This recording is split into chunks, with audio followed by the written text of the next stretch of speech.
bluntly, Zuck holds you as one of the core people in scaling Facebook to a billion users. Obviously, many billions now.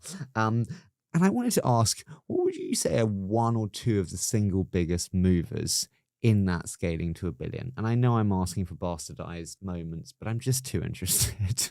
Well, I think firstly, it's really nice of Mark to say that, and he said it publicly, which is really cool. But you can't A/B test if someone was there, and so you don't know what would have happened. So I always anyway, I appreciate it a great deal, but you don't know what would have happened, and you can never miss off Javi and Naomi and people like Brian Hale, who you've had on the show. Yeah. Danny Ferrante built our entire model for looking at growth. I mean, Dustin Moskovitz personally built phone number registration. There are so many people, so it's nice, but I do also think sometimes it's overstated. I think the critical thing was having a data-inspired growth model. So we really understood what was driving our growth. And the first deep insight, and this was Danny Ferrante did it for us. I think he brought it from Yahoo.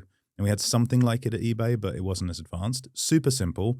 Everyone uses it now. Growth accounting, number of registrations plus number of resurrections minus the number of people who churn equals your net growth. Super simple. But when we implemented it, we thought it was registrations minus a bit of churn.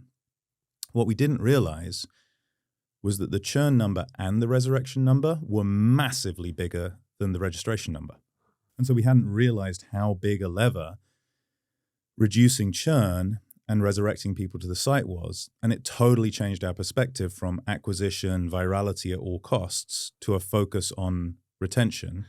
How did that focus on retention? It's so interesting you said that, because I spoke to James Bashara before the show. I love him said, too. You said to him once, and he says it many, many times a day, he said, retention is king. Mm-hmm. Okay, so retention is king, and you go then from, hang on a minute, maybe all guns blazing on acquisition is not the right approach and we should switch focus to retention. How does that change what you do? How does that change product decisions? How does that change strategic decisions? Well, I'll go back to eBay for this one. There was a major strategic change we made at eBay when I was there, and that was moving from confirmed registered users, so users who registered and then confirmed we had this concept of the funnel from registered users, people who just registered, confirmed registered users, you confirmed your communications token, phone number, or email, activated confirmed registered users, you'd placed a bid or you bought an item or you listed an item.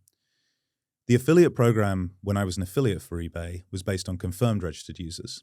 And when you focused on confirmed registered users, you landed people on the registration page because you wanted them to register. So you search on Google for trampoline, we will land you on the registration page. You search on Google for kettle, we will land you on the registration page. We don't care, registration page. When we flipped it to activated confirmed registered users, it completely changed the way that the affiliate business worked and the entire online marketing business worked. And this is what drives retention. If you sign up for eBay and you do an action, bid, buy, or list, your long-term retention goes up tremendously.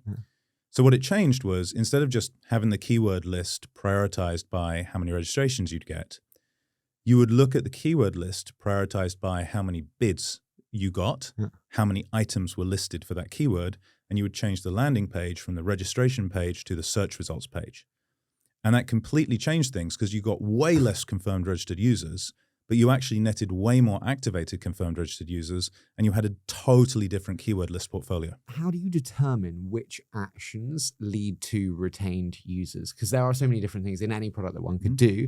I seem to remember multiple people telling me before, especially with Facebook, that it was actually once you reached, I think, 5 connected friends, whatever that number was. Like, how do you determine the right user behavior or action that leads to retention? You've had so many good people on this podcast. Like, you've had the best in the industry. You've had Yelena, you've had Brian, you've had Luke, you've had that brilliant lady from Growth Hackers who I'd never heard before. She was incredible. Healer, she's good. Healer. So you've already heard the best on this. It is a simple correlation. There's no clever math to it. So for Facebook, it's friending. The whole thing's about friends. For WhatsApp, it's about sending a message to somebody. For Instagram, it's still following. And for eBay, it was placing a bid or buying an item. And the way you do it is you just look at the actions people could take and you correlate them to the outcome you want of retention. And the one thing I'd add in is my boss, Javi, Naomi are like the two people without whom I could not have had the job I have at Meta, and I'm very lucky to work with them. And my boss, Javi, always says common sense is the least common of all senses. And just a bit of common sense in there of yes, at Facebook, everything's correlated to friending. At Instagram, everything's correlated to following. So have some logic about where in the waterfall the thing you're correlating to is. So placing a bid is way higher up the funnel for eBay than actually having bought the action and having it been received and having delivered feedback. You could correlate to delivering feedback, but delivering feedback is down the waterfall from placing your first bid.